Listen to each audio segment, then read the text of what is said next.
உம்மை ஆராதிப்பேன். நல்லவரே உம்மை ஆராதிப்பேன். நிலையான புகழுக்குரிய தூய இறை நன்மைக்கு எல்லா காலமும் தொழுகையும் புகழும் போற்றியும் மாட்சியும் உண்டாக கடவது. காண்பவரே உம்மை ஆராதிப்பேன். காப்பவரே உம்மை ஆராதிப்பேன். காண்பவரே உம்மை ஆராதிப்பேன்.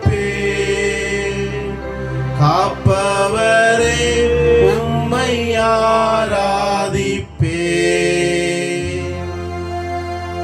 நிலையான புகழுக்குரிய தூய இறை நன்மைக்கு எல்லா காலமும் தொழுகையும் புகழும் போற்றியும் மாட்சியும் உண்டாக கடவது. பரிசுத்த உள்ளத்தோடு ஆராதிப்பேன். பணிந்து குனிந்து ஆராதிப்பேன். பரிசுத்த உள்ளத்தோடு ஆராதிப்பேன். பணிந்து குனிந்து ஆராதிப்பேன். நிலையான புகழுக்குரிய தூய இறை நன்மைக்கு எல்லா காலமும் தொழுகையும் புகழும் போற்றியும் மாட்சியும் உண்டாக கடவது.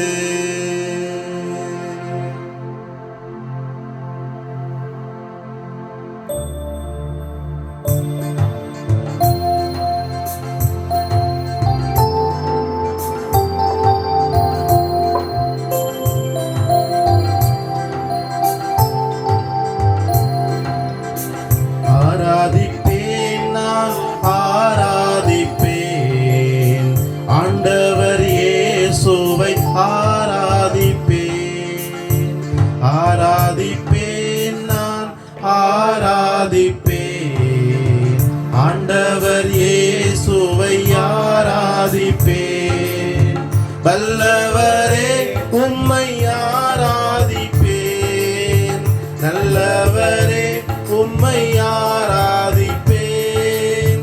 வல்லவரே உம்மை ஆராதிப்பேன். நல்லவரே உம்மை ஆராதிப்பேன். ஆராதிப்பேன், நான் ஆராதிப்பேன். ஆண்டவர் இயேசுவை ஆராதிப்பேன். பரிசுத்த உள்ளத்தோடு ஆராதிப்பேன். பணிந்து குனிந்து ஆராதிப்பேன். பரிசுத்த உள்ளத்தோடு ஆராதிப்பேன். பணிந்து குனிந்து ஆராதிப்பேன். ஆராதிப்பேன், நான் ஆராதிப்பேன். ஆண்டவர் இயேசுவை ஆராதிப்பேன். ஆராதிப்பேன், நான் ஆராதிப்பேன். ஆண்டவர் இயேசுவை ஆராதிப்பேன். ஆவியிலே உம்மை ஆராதிப்பேன். உண்மையிலே உம்மை ஆராதிப்பேன். ஆவியிலே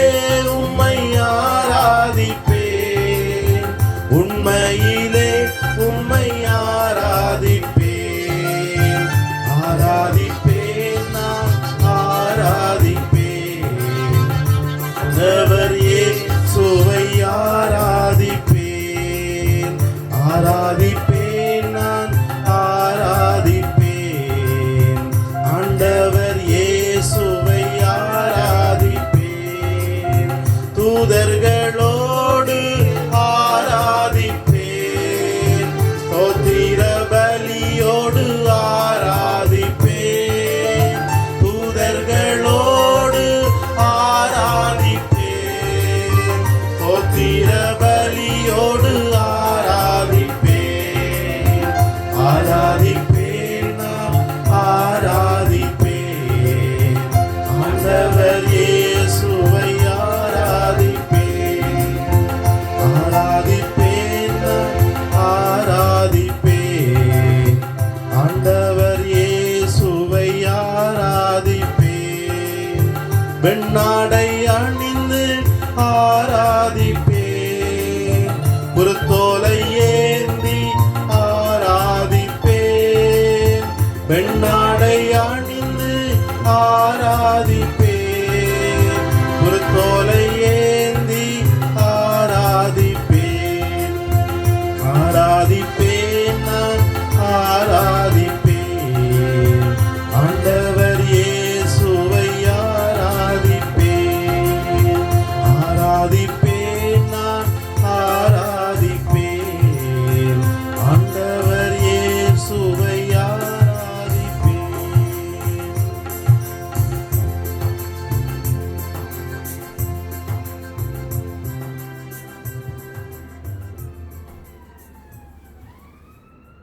அன்பான நற்கருணை ஆண்டவரே, இது ஒரு மணி நேரம் எங்களை பார்க்க வந்திருக்கின்றீர். எங்களை ஆசீர்வதிக்க வந்திருக்கின்றீர். எங்களோடு பேச வந்திருக்கின்றீர். கலங்கி நிற்கின்ற எங்களுடைய உள்ளத்திற்கு ஆறுதல் சொல்ல, அமைதி தர நீர் இந்த இடத்திலே எழுந்தருளி வந்திருக்கின்றீர். உம்மை பார்க்கின்ற பொழுது என்னுடைய இதயம் களிப்படைகின்றது, ஆனந்தம் கொள்கிறது, மகிழ்ச்சி அடைகிறது. ஏனென்றால் என்னுடைய வாழ்விலே என் அருகிலே யாருமே இல்லை என்ற ஒரு தனிமையான உணர்வு என்னை வாட்டுகின்ற பொழுது என் நேசர் நீர், என் மீட்பர் நீர், என் ஆண்டவர் நீர், என் நம்பிக்கையாளர் நீர், நீர் என் அருகில் வந்திருக்கின்றீர் ஆண்டவரே. எனவே உம்முடைய பாதத்திலே அமர்ந்த பிள்ளையாக, உடைய பாதத்திலே உம்மை பார்த்து கொண்டிருக்கின்ற பிள்ளையாக வருகின்ற பெருமூச்சுக்களை என்னுடைய வாயினாலே என்னுடைய புகழ்ச்சியாக எடுத்துரைக்கின்றேன்.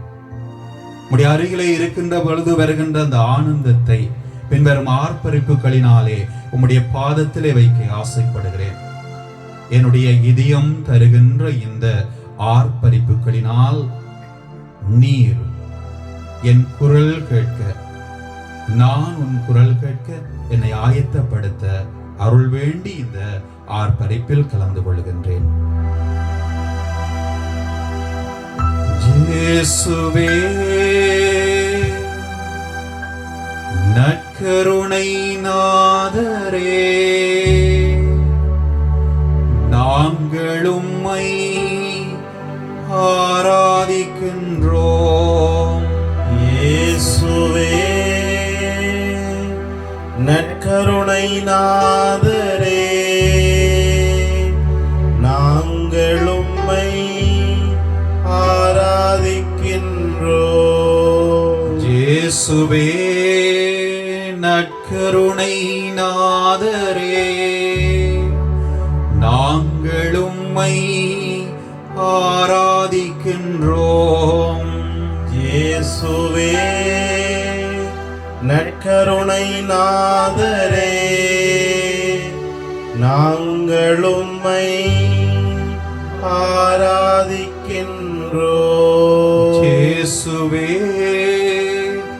தாவீதின் குமாரனே, நாங்கள் உம்மை உம்மை வணங்குகின்றோம். இயேசுவே தாவீதின் குமாரனே, நாங்கள் உம்மை வணங்குகின்றோம். இயேசுவே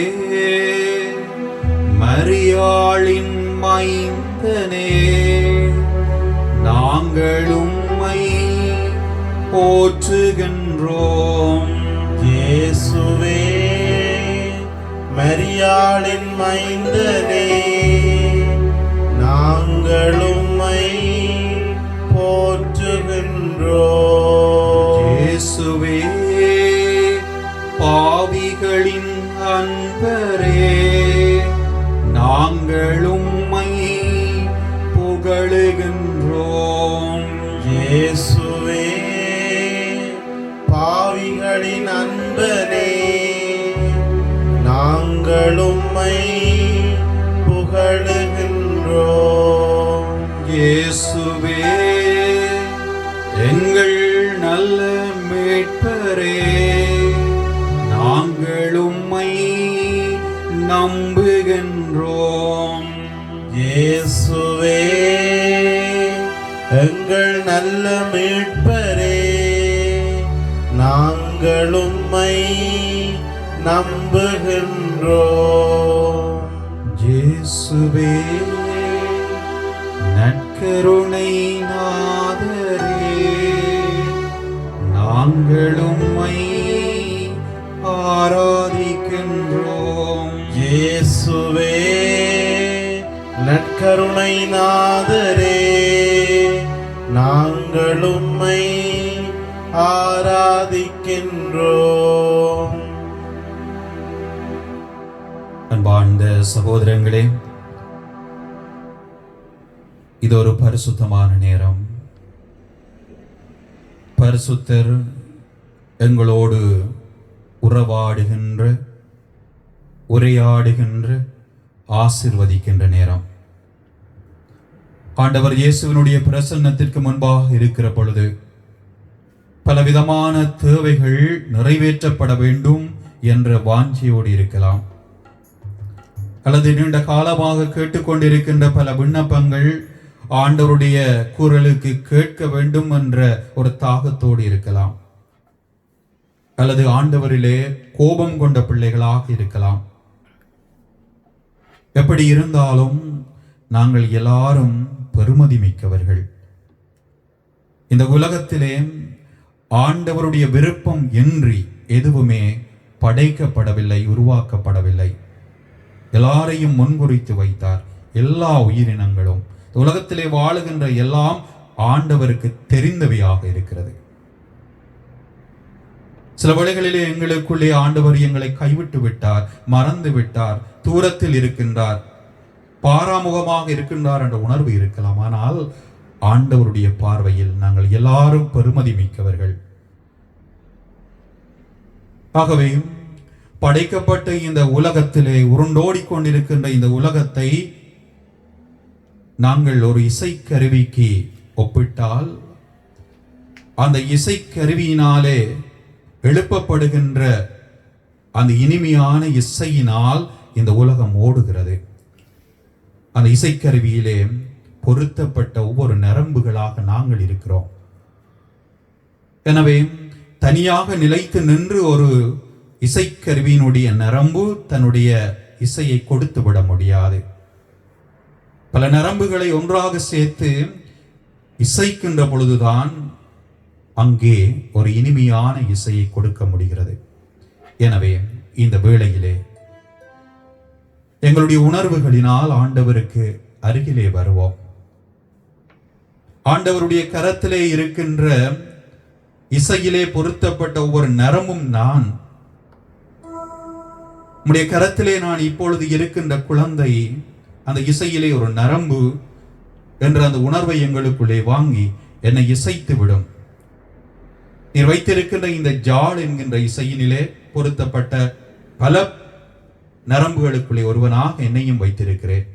இசைத்து விடும், என்னை தூண்டிவிடும், ஆவியினுடைய சக்தியை எனக்குள்ளே உருவாக்கிவிடும். நான் உம்மோடு கதைக்கப் போகிறேன், உம் குரல் கேட்கப் போகின்றேன் என்ற அந்த வாஞ்சியை எங்களுக்குள்ளே உருவாக்கிய பிள்ளைகளாக இந்த பாடலை பாடுவோம். உம் திரு யாழினில் இறைவா பல பண்டரும் நரம்புகளாக நாங்கள் இருக்கிறோம். எனவே நீர் இசைக்க போகின்றீர். அந்த நரம்பினுடைய இசை வருகின்ற அந்த மகிழ்ச்சியிலே உம் கரத்தில் இருந்து ஒரு தாயினுடைய மடியிலே தவழுகின்ற குழந்தை போல உம் பாதத்திலே உம் கரத்திலே நான் இருந்து உமோடு உறவாட போகிறேன், உம்முடைய ஆசீர்வாதங்களை பெறப்போகிறேன் என்ற உணர்வை வாங்கி இந்த பாடலிலே நாங்கள் எல்லாரும் இணைவோம்.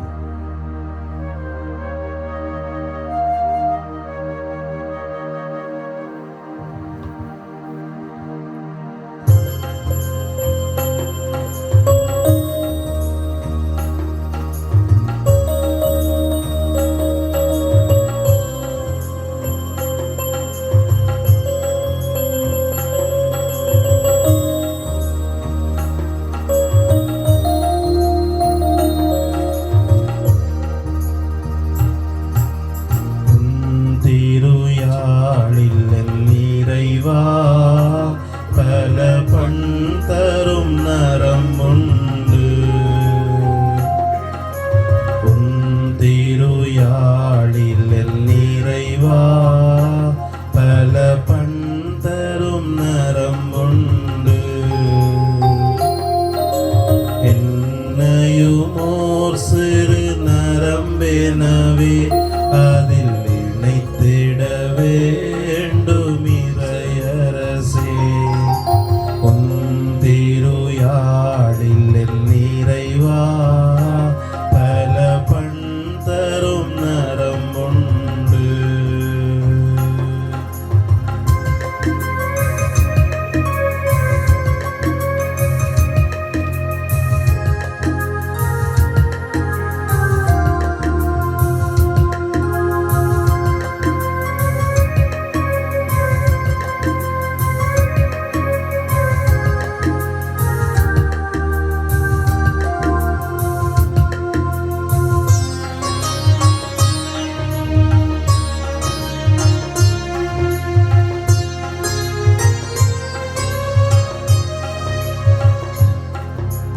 யாழினை நீயும் மீட்டுகையில் இந்த ஏழையின் இதயம் தூயில் கலையும். யாழினை நீயும் மீட்டுகையில் இந்த ஏழையின் இதயம் தூயில் கலையும். யாழிசை கேட்டு தனை மறந்து, யாழிசை கேட்டு தனை மறந்து உந்தன் ஏழிசையோடு இணைந்திடுமே, இணைந்திடுமே. உன் திருயாழில் நிறைவா, பல பண் தரும் நரம்புண்டு.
இறையரசே உன் திருயாழில் என் நிறைவா பல பண் தரும் நரம் உண்டு.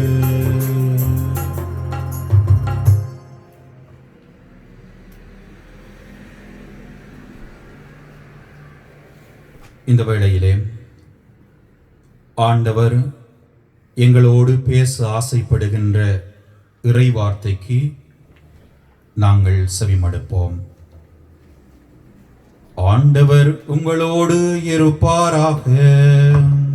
உம் ஆன்மாவோடும் இருப்பாராக.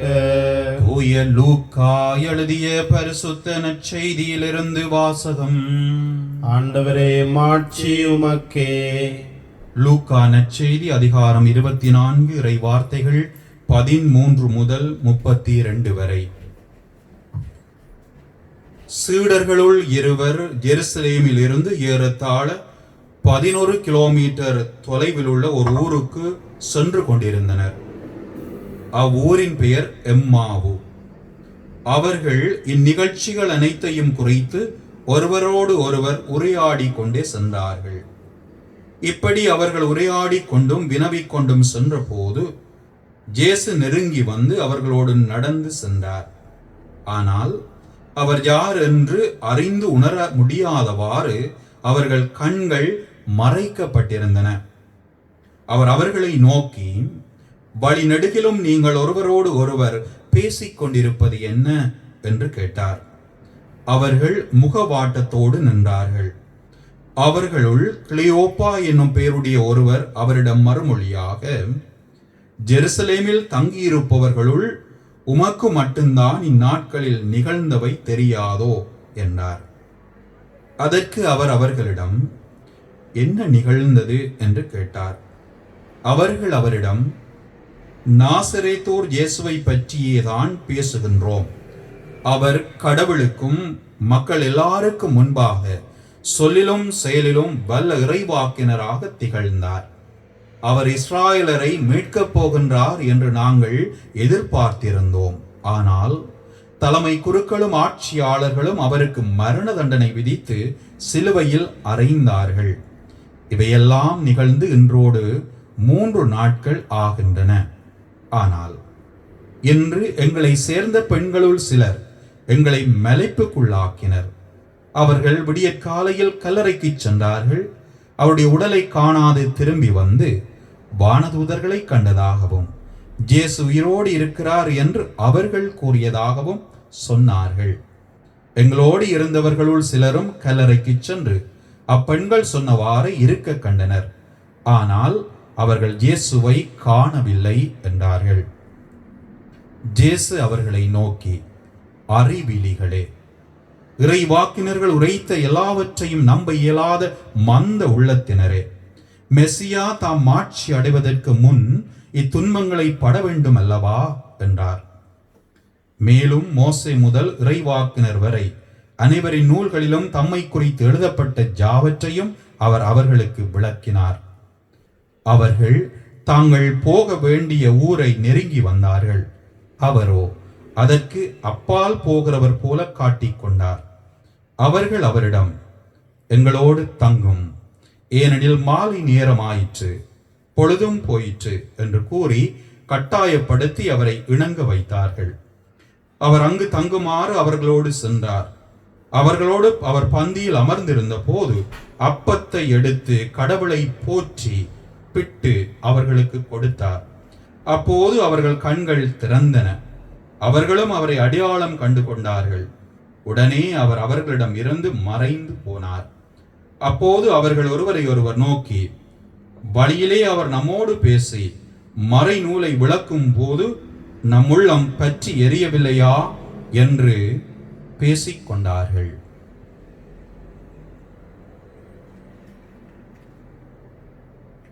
கிறிஸ்து வழங்கும் நற்செய்தி. கிறிஸ்துவே உமக்கு புகழ்.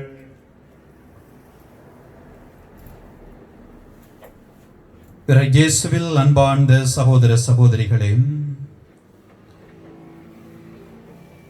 இப்பொழுது வாசிக்கப்பட்ட இந்த நற்செய்தி பகுதி நீங்கள் பலமுறை கேட்ட, நீங்கள் பல முறைகள் வாசித்த, உங்களுக்கு தெரிந்த ஒரு பகுதியாக இருக்கிறது. எம்மாவுஸ் பயணம் நோக்கி நடந்த சீடர்களோடு இயேசு வழிபோக்கர் போல சென்று தம்மை அடையாளப்படுத்தி இனம் காண வைத்த இந்த நற்செய்தி பகுதியை நாங்கள் எல்லாரும் நன்கு அறிவோம். இந்த நற்செய்தி பகுதியை படிக்கின்ற பொழுது இந்த நம்பிக்கை கொண்ட சீடர்கள் நம்பிக்கையற்றவர்களாக போய்கொண்டிருந்த வேளையிலே ஆண்டவர் அருகில் சென்று அவர்களுக்கு தம்மை குறித்து வெளிப்படுத்தி இறுதியாக தம்மை உடைத்து காட்டுகின்ற பொழுது அடைக்கப்பட்டிருந்த அவர்கள் கண்கள் திறந்து கண்டு கொண்டார்கள்.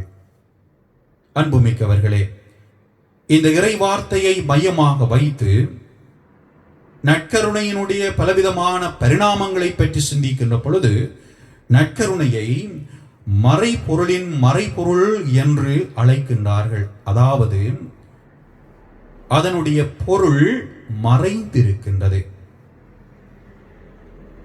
என்ன பொருள் மறைந்திருக்கின்றது என்றால் அதனுடைய உட்பொருள் மறைந்திருப்பதனால் இது மறைபொருள் என்று சொல்லப்படுகிறது. ஆங்கிலத்திலே மிஸ்ட்ரி என்று சொல்வார்கள். Eucharist is the mystery of mysteries என்பார்கள். இந்த பொருள் முழுவதும் மறைந்திருந்தால் அது ஒரு மூட நம்பிக்கை. ஆனால் இங்கே பொருள் முழுமையாக மறைக்கப்படவில்லை. ஆனால் இயேசுவினாலே வெளிப்படுத்தப்பட்டது, அப்போஸ்தலர்களாலே விளங்கப்படுத்தப்பட்டது.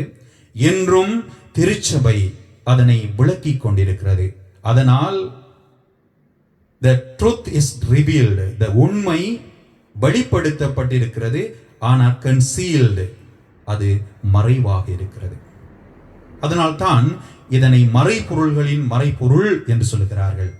எம்மாவுஸ் பயணம் போன இந்த சீடர்களோடு இயேசு வழி நடந்தார். ஆனால் அவர்களுடைய உள்ளத்திற்கு மறைக்கப்பட்டவராக இருந்தால் இயேசு நடந்தார். இனம் கண்டார்கள், வெளிப்படுத்தப்பட்டார்.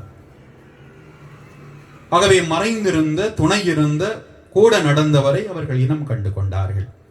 நம்முடைய வாழ்விலும் பல வேளைகளிலே இந்த ஆண்டவர் இயேசுவை உற்று பார்க்கிற பொழுது ஒரு பழகிப்போன ஒரு அப்பத்தை பார்ப்பது போல, அல்லது பழகிப்போன திருப்பலியில் கலந்து நாவிலே எடுப்பது போல ஒரு உணர்வோடு நாங்கள் இருக்கலாம்.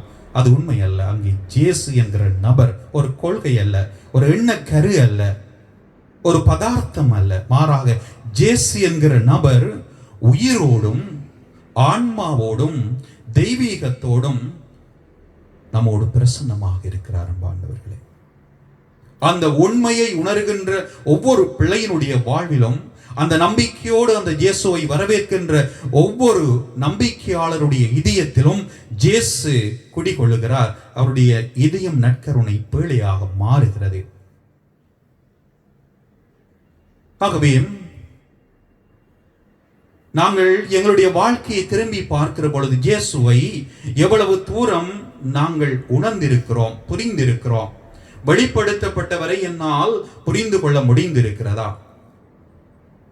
முதன்மை எடுக்கின்ற பொழுது அன்பார்ந்தவர்களே, முதல் முறையாக நற்கருணையை உட்கொள்கிறோம். அந்த ஆவல், அந்த முதன்மைக்கு ஆயத்தப்படுத்துகின்ற பிள்ளைகளுடைய ஆவலை பார்க்கிற பொழுது உண்மையிலேயே அவருடைய முகங்களிலே ஒரு ஆனந்தம் வருவதை நாங்கள் அனுபவ ரீதியாக பார்த்திருக்கிறோம். 3 மாதங்கள் அவர்களை ஆயத்தப்படுத்துகின்றோம் என்றால் அவர்களுக்கு நற்கருணையை குறித்து அடிப்படை விஷயங்களை சொல்லிக் கொடுத்து பெரும்பாலாக பொதுவான சுபங்களை பாடமாக்கி இந்த முதன் நன்மையை கொடுக்கிறோம். ஆனால் இவர்கள் முழுமையாக இந்த நற்கருணை ஆண்டவரை புரிந்து கொண்டார்களா என்று கேட்டால் இல்லை என்பதுதான் எங்கள் எல்லோருடைய பதிலாகவும் இருக்கிறது. அதுபோல நற்கருணையை வசீகர வார்த்தைகளை சொல்லி எங்களுடைய கரங்களினாலே இந்த திருப்பீடத்திலே அபிஷேகிக்கின்ற இந்த குருக்களாகிய எங்கள் அல்ல திருத்தந்தையர்கள் முழுமையாக இந்த நற்கருணையை புரிந்து கொண்டு விட்டார்களா என்று கேட்டால் அதுவும் அன்பார்ந்தவர்கள் இல்லை என்ற பதில் தான் வருகிறது. இயேசுவோடு கூட இருந்த அப்போஸ்தலர்கள் புரிந்தார்களா? புரியவில்லை என்பது இன்றைய நற்செய்தியிலே நாங்கள் பார்க்கிறோம். ஆகவே இது ஒரு மறைபொருளாக இருந்து இந்த உட்பொருள் விளங்கப்படுத்தப்படுகின்ற இந்த நாட்களிலே அன்பார்ந்தவர்களே, நற்கருணையை குறித்து பலர் பேசி இருக்கிறார்கள். சிறப்பாக அன்னை தெரேசா சொல்லுவார், அழுக்கான புண்களை கழுவுவதற்கும் நாற்றம் அடிக்கின்ற தொழுநோயாளர்களோடு கூட வாழ்வதற்கும் எனக்கு எங்கிருந்து சக்தி வருகின்றது என்றால் அவர் சொல்லுவார், எனக்கு நற்கருணையில் இருந்து வருகிறது என்று. ஆனால் அன்னை தெரேசா நற்கருணையை முழுமையாக புரிந்து கொண்டாரா என்று கேட்டால், அன்பார்ந்தவர்களே, அதுவும் முழுமையாக புரிந்து கொண்டதற்கு அடையாளம் இல்லை என்று தான் சொல்ல முடியும். உணர்ந்து கொண்டார். குருக்களினுடைய பாதுகாவலர் என சொல்லப்படுகிற ஜோன் மரிய வியானி நற்கருணையை பற்றி ஆழமான சிந்தனைகளை நீண்ட நேரங்கள் தன்னுடைய மறையுரையினாலே விளங்கப்படுத்தியவர். இவ்வாறு அவர் நற்கருணையை எல்லாம் பற்றி பேசிய பிற்பாடு ஒரு கட்டத்திலே அவரால் பேச முடியவில்லை, அதற்கு மேலால் போக முடியவில்லை. ஆகவே ஒரு முறை அவர் நற்கருணை ஆண்டவரை எழுந்தேற்றம் செய்து நற்கருணையை பற்றி பிரசங்கம் சொல்ல தொடங்குகிற பொழுது அவர் சொன்ன ஒரே ஒரு வார்த்தைக்கு மேல் போக முடியும். இல்லா அல்லாஹ், இல்லா அல்லாஹ், ஹி இஸ் தேர். ஆண்டவர் அங்கே இருக்கிறார், ஆண்டவர் உயிரோடு இருக்கிறார். இதுக்கு மேலால் அவரால் பேச முடியவில்லை என்பார்கள். அவருடைய இறுதி வரலாற்றை பார்க்கிற பொழுது 15 ஆண்டுகள் அவர் சொன்ன வார்த்தை, ஜேசு இங்கே உயிரோடு இருக்கிறார். ஆகவே அன்புமிக்கவர்களே, இவ்வாறு இந்த மறை பொருளை விளங்கிக் கொள்ள முடியாத ஒரு குறிக்கப்பட்ட ஒரு வரையறைக்குள் இருக்கின்ற எங்களுடைய அறிவினால், ஆன்மீகத்தினால் இயேசு என்கிற இந்த முழுமையை புரிந்து கொள்ளாத பிள்ளைகளாக நாங்கள் இருக்கிற பொழுது, இதனை நாங்கள் உணர்ந்து புரிந்து கொள்ள விளைகிற பொழுது எல்லா விதமான ஆசீர்வாதங்களும் எங்களை கடந்து வரும் என்பார்களே. இந்த வேளையிலே உங்களுக்கு இந்த நற்கருணையை குறித்து நம்பிக்கையற்ற நிலையில் இருந்த பொழுது இயேசு தம்முடைய வாழ்வினுடைய புதுமையினாலே வெளிப்படுத்திய 2 பதிவுகளை பதிவு செய்ய ஆசைப்படுகிறேன். நற்கருணையினுடைய முதலாவது புதுமையாக சொல்லப்படுவது 8ஆம் நூற்றாண்டிலே இத்தாலியிலே லான்சியானோ என்கின்ற இடத்திலே நடந்தது. ஒரு துறவியானவர், குருவானவர், அவருக்கு தான் ஒப்புக் கொடுக்கின்ற இந்த அப்பத்தின் மீதும் ரசத்தின் மீதும் இது உண்மையாகவே ஆண்டவருடைய உடல் இரத்தமாக மாறுகின்றதா என்பது குறித்தும், இதிலே ஆண்டவருடைய மெய்யான பிரசன்னம் இருப்பது குறித்தும் நீண்ட நாள் சந்தேகப்பட்டார். ஒரு முறை தான் குருத்துவத்தை கூட திறந்து விடலாம் என்று எண்ணி, இது என்னுடைய இறுதி திருப்பலி என்று நிறைவேற்ற இந்த லான்சியானோ என்கின்ற இடத்திலே உள்ள ஒரு பெசிலிக்காவிலே, பேராலயத்திலே திருப்பலி நிறைவேற்றுகின்ற பொழுது இந்த அற்புதம் நடந்தது. அவர் ஆண்டவருடைய அப்பத்தை எடுத்து இது ஆண்டவருடைய உடல் என்றும், கிண்ணத்தை எடுத்து இது ஆண்டவருடைய இரத்தம் என்றும் சொல்கிற பொழுது அவை ஆண்டவருடைய உடல் இரத்தமாக மாறியதை திருப்பலியில் கலந்து கொண்டவர்கள் பார்த்தார்கள், குருவானவர் பார்த்தார். அப்பொழுது அவர் உணர்ந்து கொண்டார், உண்மையிலேயே ஆண்டவர் இந்த அப்பத்திற்குள்ளே சொல்லப்படுகிற வசீகர வார்த்தையின் ஊடாக உயிரோடு வருகிறார், ஆன்மாவோடு வருகிறார், தெய்வீகத்தோடு வருகிறார் என்பதை அவர் உணர்ந்து கொண்டார். அப்பொழுது அவர் இந்த விடயத்தை ரோமையினுடைய திருப்பீடத்திற்கு அறிவித்த பொழுது திருச்சபையும் உடனடியாக அதை நம்பவில்லை என்பார்களே. அந்த தசை 5 துகள்களாக அது பிரிந்திருந்தது. அந்த 5 தசை துகள்களையும் அவர்கள் பரிசோதனைக்கு உட்படுத்தினார்கள். எப்பொழுது என்றால் 1973ஆம் ஆண்டு, கிட்டத்தட்ட 1200 ஆண்டுகளுக்கு பிற்பாடுதான் ஆய்வுக்குட்படுத்தினார்கள். ஆய்வுக்குட்படுத்தி பார்க்கிற பொழுது அன்பார்ந்தவர்களே, அதனை உலக சுகாதார நிறுவனம் 1973ஆம் ஆண்டு நிரூபித்தது. 500க்கும் மேற்பட்ட ஆய்வுகள் நடந்த பிற்பாடு இந்த தசை ஒரு மனிதனுடைய தசை, இது இதயத்திற்கு அருகிலே இருந்து வருகின்ற தசை. இதனுடைய குருதி வகை ஏபி, சர்வ வழங்கி என்று சொல்வார்கள் அந்த ஏபியை. ஆகவே இந்த ஏபி குருதி வகையை சார்ந்தது என்றும், இந்த 5 துண்டங்களையும் தனித்தனியாக நிறுக்கின்ற பொழுது ஒரே நிறையை காட்டுகிறது, சேர்த்து நிறுக்கின்ற பொழுதும் அதே நிறையை காட்டுவதனால் அது சின்ன துண்டாக இருக்கலாம், பெரிய துண்டாக இருக்கலாம், ஆனால் இது ஒரே அளவு என்பதனால் அப்பம் சின்னனாக இருக்கலாம், பெருசாக இருக்கலாம், இயேசுவினுடைய உடல் என்பதனை அங்கே சுட்டி காட்டுகிறது என்றும் அவர்கள் சான்று பகர்ந்தார்கள். அது மட்டுமல்லாமல் இந்த இரத்தத்தை ஆண்டவர் இயேசுவை அடக்கம் செய்கின்ற பொழுது பயன்படுத்தப்பட்ட துணியிலே கசிந்த இரத்தத்தோடு ஒப்பிட்டு பார்த்தார்கள். அது இன்றும் தூரின் நகரிலே பேணி பாதுகாக்கப்படுகிறது. அதோடு ஒப்பிட்டு பார்க்கிற பொழுதும் இதே வகையான இரத்தம், அதே நபருடைய இரத்தம் தான் இது என்று அந்த உலக சுகாதார நிறுவனம் அறிவித்தது. அது மட்டுமல்லாமல் 1263 ஆண்டு கூட போல்சேனா, இத்தாலியினுடைய போல்சேனா என்கிற நகரத்தில் இதே விதமான ஒரு புதுமை நடந்தது. இந்த 2 புதுமைகளுக்கும் நடந்த பிற்பாடுதான் அந்த ஆய்வுக்குட்படுத்தினார்கள். அது மட்டுமல்லாமல் அன்பார்ந்தவர்களே, 2006 ஆண்டு, 8ஆம் ஆண்டு, 2012ஆம் ஆண்டு போலந்திலே, அர்ஜென்டினாவிலே இன்றும் பல புதுமைகள் நடைபெறும். எப்பொழுது எல்லாம் விசுவாசிகள் அவநம்பிக்கை கொண்டு இருக்கிறார்களோ அப்பொழுதெல்லாம் விண்ணிலிருந்து ஆண்டவர் பதில் கொடுத்து கொண்டே இருக்கிறார். இந்த இடத்திற்கு நான் சென்று, இந்த லான்சியானோ என்கின்ற இடத்திற்கு சென்று நான் பார்த்திருக்கிறேன். அதனால் தான் நான் இந்த இடத்தில் இதை பதிவிடுகிறேன் அன்பார்ந்தவர்களே.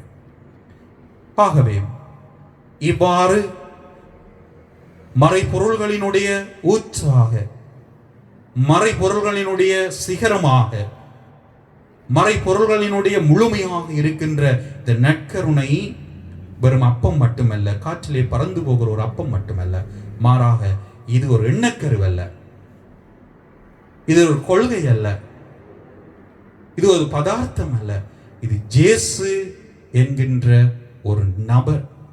அந்த நம்பிக்கை எனக்கும் உங்களுக்கும் வளருமானால், அந்த நம்பிக்கையோடு இந்த பந்தியில் அல்லது திருப்பலியில் கலந்து கொள்வோமானால், அல்லது அந்த நம்பிக்கையோடு இந்த நற்கருணை ஆராதனையில் கலந்து கொள்வோமானால் ஆசீர்வாதங்கள் எங்களை கடந்து வரும்.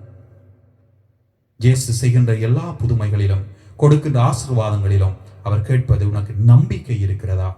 இந்த நம்பிக்கை மிக அவசியமானது.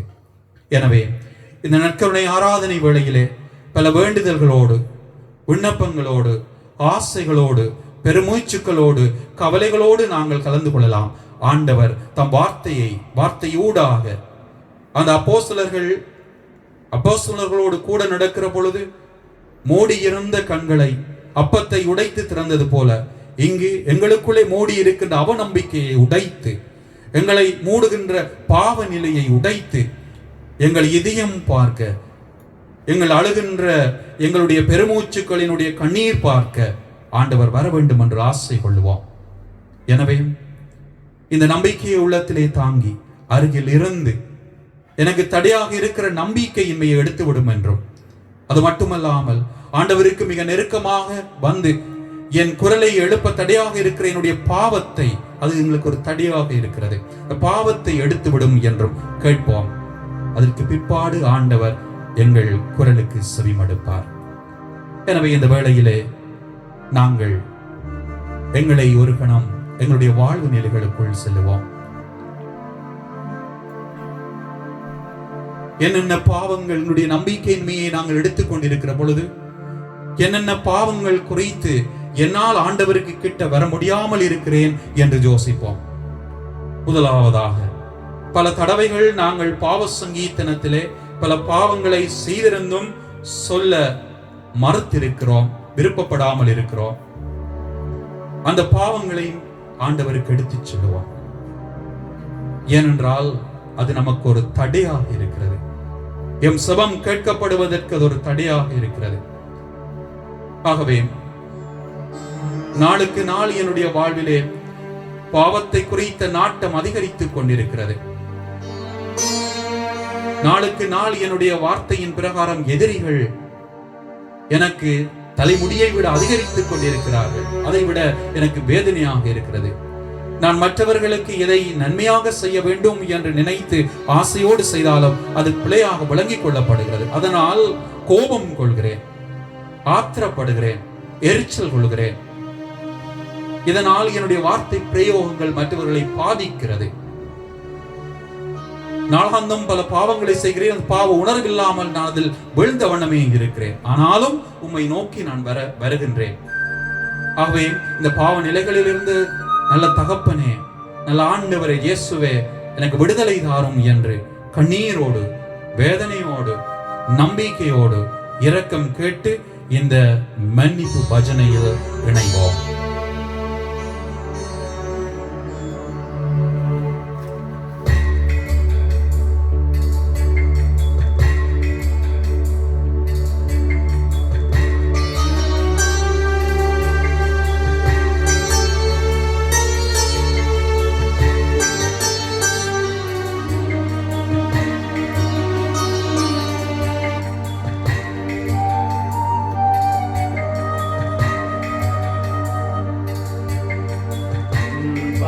பாவம் நினைந்து புலம்பி நான் அழுகின்றேன்.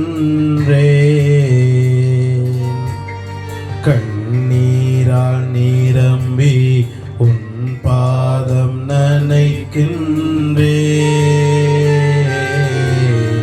கூந்தலால் துடைக்கின்றேன். என் பாவம் நினைந்து புலம்பி நான் அழுகின்றேன். கண்ணீரால் நிரம்பி உன் பாதம் நனைக்கின்றேன். கூந்தலால் துடைக்கின்றேன். மன்னியும் தேவா, என் பாவம் மன்னித்தருளும். மன்னியும் தேவா, என் பாவம் மன்னித்தருளும். என் பாவம் நினைந்து புலம்பி நான் அழுகின்றேன். கண்ணீரால் நிரம்பி உன் பாதம் நனைக்கின்றேன். கூந்தலால் துடைக்கின்றேன். ஆண்டவரே, உலகத்தின் மீதுள்ள ஆசை எனக்குள்ளே அதிகரித்துக் கொண்டு வருகிறது. அதனால் உம்மை குறித்தும் உம்முடைய அருள் குறித்தும் நாட்டம் குறைந்து வருகிறது. மற்றவர்களை பற்றி நான் பேசுகின்ற நேரம் என்னுடைய வாழ்விலே இன்னும் மேலதிகரிப்பதனால் எதிரிகள் எனக்கு சுற்றி என்னை அதிகரிக்கிறார்கள். பல முறை பல பாவங்களை செய்த பொழுதிலும் வெட்கப்பட்ட பிள்ளையாக அறிக்கையிடாது அது என்னுடைய வாழ்விலே ஒரு பாரமாக இருப்பதை உணர்ந்துகிறேன். எனவே இந்த வேளையிலே அப்படியான உணர்வுகளோடு உன் பாதம் வருகிறேன். என் ஆன்மா தூய்மை பெற ஆசீர்வாதம். அயலானின் சொத்தை நான் அபகரித்தேன். அடுத்தவன் நாமத்தை பழுதாக்கினேன்.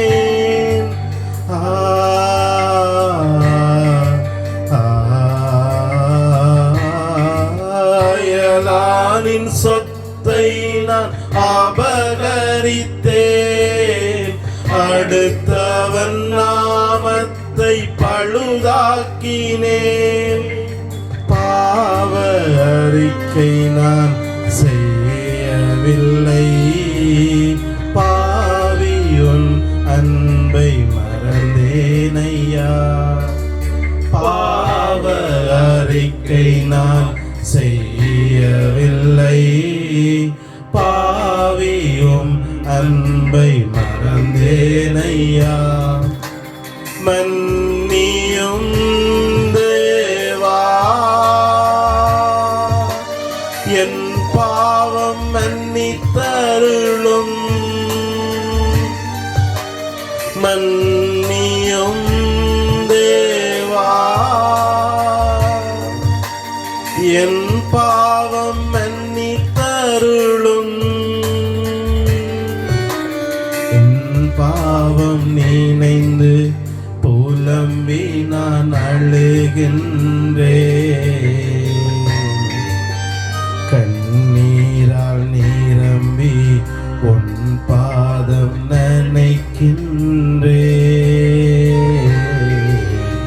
கூந்தலால் துடைக்கின்றேன். அன்பார்ந்த ஆண்டவரே, எனக்குள்ளே நாளுக்கு நாள் தீமையின் எண்ணங்கள் அதிகரிக்கிறது.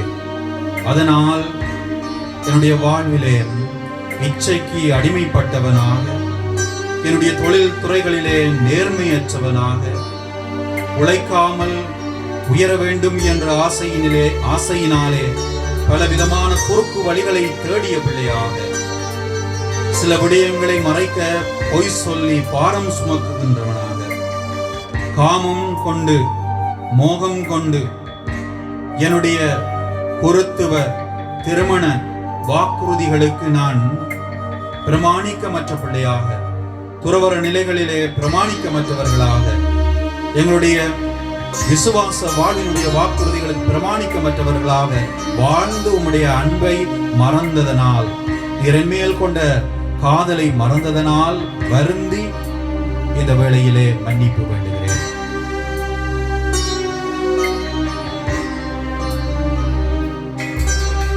ஆசை என் ஆன்மாவை அழிக்கின்றது, அனுதினம் தீமையை நினைக்கின்றது.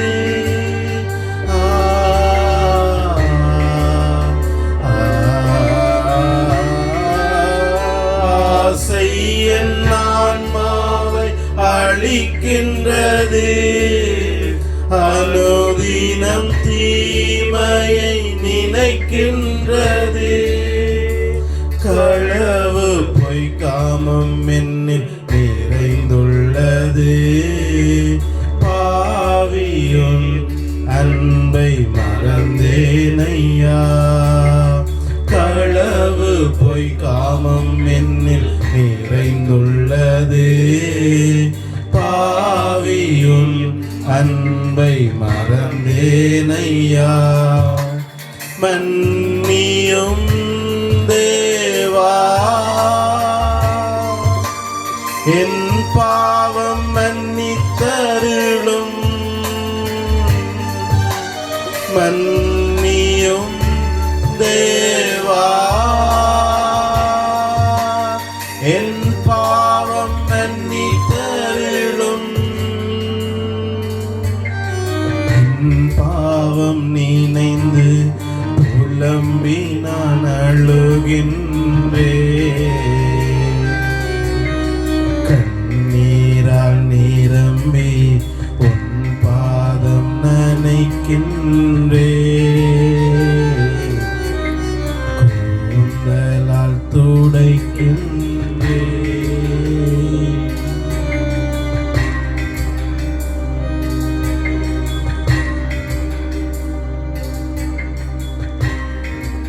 சகோதரங்களே, இந்த மணி துளிகளை ஆண்டவருடைய பாதத்திலே செலவிட்டுக் கொண்டிருக்கிற பொழுது பலவிதமான விண்ணப்பங்களை இதயத்தில் சுமந்து நிற்கிறோம். கேளுங்கள் உங்களுக்கு கொடுக்கப்படும், தேடுங்கள் கண்டடைவீர்கள், தட்டுங்கள் திறக்கப்படும் என்று உயிருள்ள வார்த்தைகள் சொன்னவர் நம் ஆண்டவர். அந்த வார்த்தைகளில் நம்பிக்கை கொண்டு உள்ளத்தால் உணர்வுகளால் வருகின்ற செபங்களை ஆண்டுடைய பாதத்திலே வைப்போம். முழந்தால் படியிருந்து எங்களுடைய செபங்களை ஆண்டுடைய பாதத்திலே வைப்போம். சிறப்பாக எங்கள் ஒவ்வொருவரையும் ஒப்புக் கொடுப்போம். எங்களுடைய தலை முதல் உள்ளம் கால் வரை விளையோடிக்கொண்டிருக்கின்ற எல்லா விதமான அங்கங்களையும் ஒப்புக் கொடுப்போம். அதிலே இருக்கின்ற நோவுகளை ஒப்புக் கொடுப்போம், பாரங்களை ஒப்புக் கொடுப்போம், குணப்படுத்த முடியாத வியாதிகளை நாங்கள் ஒப்புக் கொடுப்போம். ஆண்டவரே, ஒரு கால் தொட்டு விடும் ஆண்டவரே. உம்முடைய ஆடையை தொட்டால் போதும் நான் நலமடைவேன் என்று நம்பிய அந்த பெண் போல உம்முடைய கரத்தை நீர் காட்டிவிடும் என் மீது. நீர் வல்லமை உள்ளவர், நம்புகிறேன். எனக்குள்ளே இருக்கின்ற இந்த பெருமூச்சுக்களை பாரும், எனக்குள்ளே இருக்கின்ற இந்த பாரங்களை பாரும், எனக்குள்ளே இருக்கின்ற வேதனைகளை பாரும் என்று உலகத்தின் மீது அதிகாரம் காட்டிக் கொண்டிருக்கின்ற இந்த கொரோனா வைரஸினுடைய தாக்கங்களினாலே என்னுடைய மனநிலைகள், என்னுடைய வாழ்வு நிலை, என்னுடைய குடும்ப உறவுகள் எல்லாம் சின்னாபின்னமாக்கப்படுகிறது. என்ன செய்வது என்ற ஒரு பயத்தோடு வாழ்ந்து கொண்டிருக்கிற பொழுது, அன்பார்ந்த ஆண்டவரே, எங்களுடைய செபங்களை கேளும் அப்பா. இந்த வேளையிலே நான் என்னுடைய கணவன் குறித்து செபிக்கிறேன், அவருடைய தொழில் குறை குறித்து செபிக்கிறேன், அவருடைய உறவு நிலை குறித்து செபிக்கிறேன், என்னுடைய மனைவியை குறித்து செபிக்கிறேன், மனைவியினுடைய நலன் குறித்து செபிக்கிறேன், பிள்ளைகள் குறித்து செபிக்கிறோம். அவருடைய எதிர்காலம் எப்படி அமைந்து விடுமோ, இந்த கடந்த சில மாதங்களாக இவர்கள் முடக்கப்பட்டிருக்கிறார்களே, எப்படிதான் இவர்களுக்கு வழிகாட்ட முடியுமோ என்ற அங்கலாய்ப்புகளோடு இருக்கிற இந்த மனநிலையை பாரும். பெற்றோர்களை குறித்து சபிக்கிறோம்.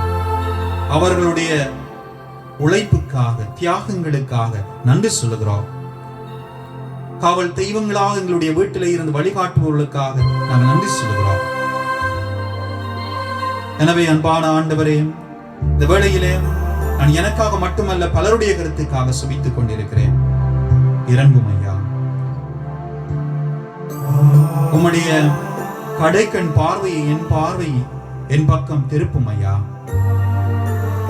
நீ சொன்ன வார்த்தையில் நம்பிக்கை கொள்கிறேன். நீர் உண்மையாக இந்த நற்கருணையில் ஒரு நபராக, இயேசுவாக எனக்கு முன்னாலே ஆசீர்வதிக்க நிற்கிறீர் என்று உணர்ந்து கொள்கிறேன். என்னுடைய பாவ நிலை குறித்து வருந்துகிறேன். மருகில் வருகிறேன். என் குரல்களும் நீர் ஆசீர்வதித்துக் கொண்டிருக்கிறேன். என்னுடைய இல்லத்திலே இல்லாமல் இருக்கிற அமைதியை எடுத்துவிடும் அருள் தாரும். எனவே ஆண்டவர் ஆசீர்வதிக்கிற நேரம் இது. அந்த ஆண்டவர் எங்கள் எல்லாரையும் பார்த்து, மகனே மகளே, நான் உன் குரல் கேட்கிறேன். உன் பெருமூச்சு, உன் அழுகை, உன் புலம்பல், உன் வேதனையை நான் அறிவேன். உன் குரல் என்னுடைய இதயத்தை, என்னுடைய புலன்களை தாக்குகின்றது. ஆசீர்வதிக்கிறேன் என்று சொல்லும். அவருடைய குரலை கேட்டு அவர் ஆசீர்வதிக்க ஆயத்தப்படுத்தி மாண்புயர் கீதத்தில் இணைவோம்.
அப்பத்தை எங்களுக்கு தந்தருளி நீ, அது சகல மதுர இன்பம் உண்டாயிருந்தது.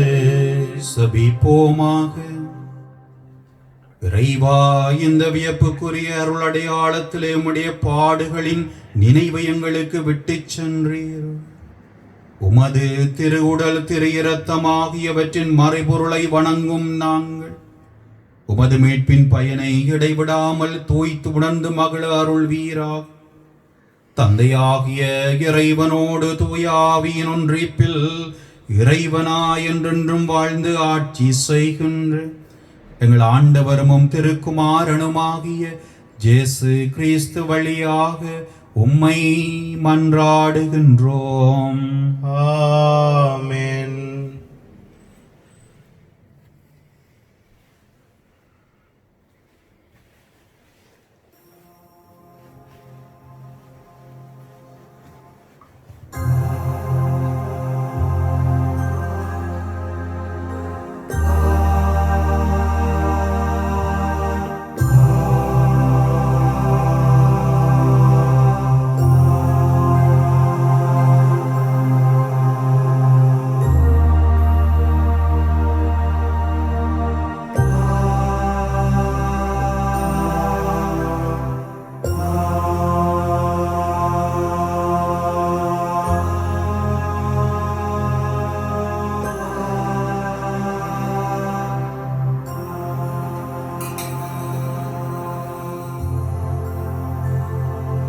நித்ய ஸ்துதிக்குரிய பரிசுத்த நற்கருணைக்கு பக்தியாய் ஆராதனை எத்திசையும் புரிவோம். நித்ய ஸ்துதிக்குரிய பரிசுத்த நற்கருணைக்கு பக்தியாய் ஆராதனை எத்திசையும் புரிவோம். நித்ய ஸ்துதிக்குரிய பரிசுத்த நற்கருணைக்கு பக்தியாய் ஆராதனை எத்திசையும்